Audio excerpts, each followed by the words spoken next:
Hi friends, आज आम लुणी माछ को गोटे नुआ पद्धति रे फ्राई करने जाऊे। आपण कौटी सी बीच देखा जाइए तो सेठी ए भलिया माछ फ्राई देखा पाई। तो नमस्कार सांग माने, मुन्ना ओडिया किचन रे आपण समस्त को अभिनंदन एवं स्वागत।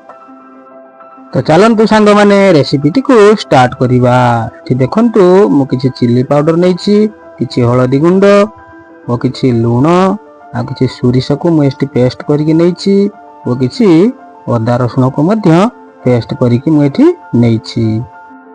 मुई सबुतक मसला को गोटे गिन्ना को काढ़ी नेउछि। तो सांग माने चैनल रे नुआ करी विजिट करथिले वीडियो टी को लाइक करिवे एवं चैनल टी को सब्सक्राइब करने को तो आदौ भूलिबे नहीं। एठी देखंतु से मसला सहित मु किछि बेसन को ऐड करि नेउछि। एही रेसिपी रे सबुतक इंग्रेडिएंट्स को नोट करने को चाहूतिले एबे स्क्रीन ऊपर फ्लैश होउछि, ताकू नोट करि परिबे। याकू अल्प अल्प पानी देई गुळेइबे, नहेले एकाथरके बेसी पानी देई देले ता पतळा होई जिवो और माछ देहरे ठीक से लागिबो नाही।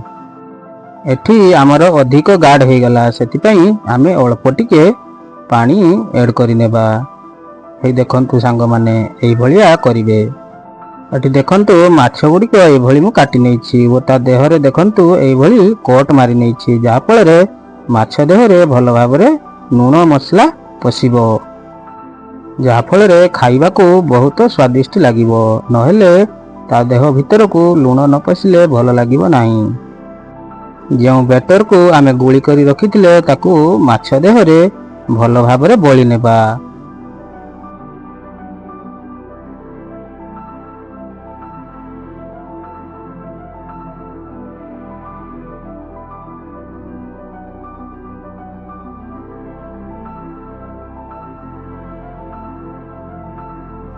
एही काम तो सरीगला, या परे आउ गोटे काम मध्य रही अछि।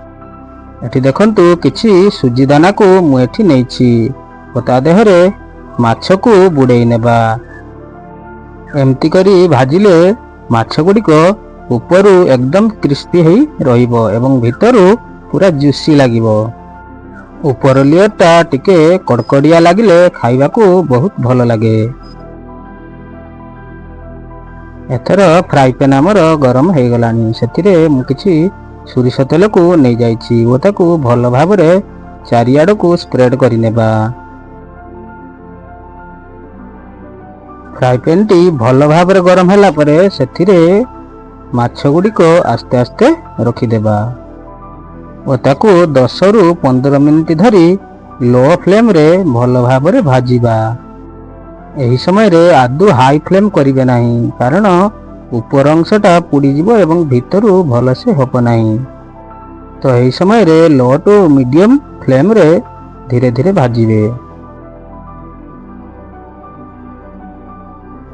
तो देखंतु सांग माने एही समय रे हमरो बीच वाला फील आछि कि नाही कोंतु सांग माने।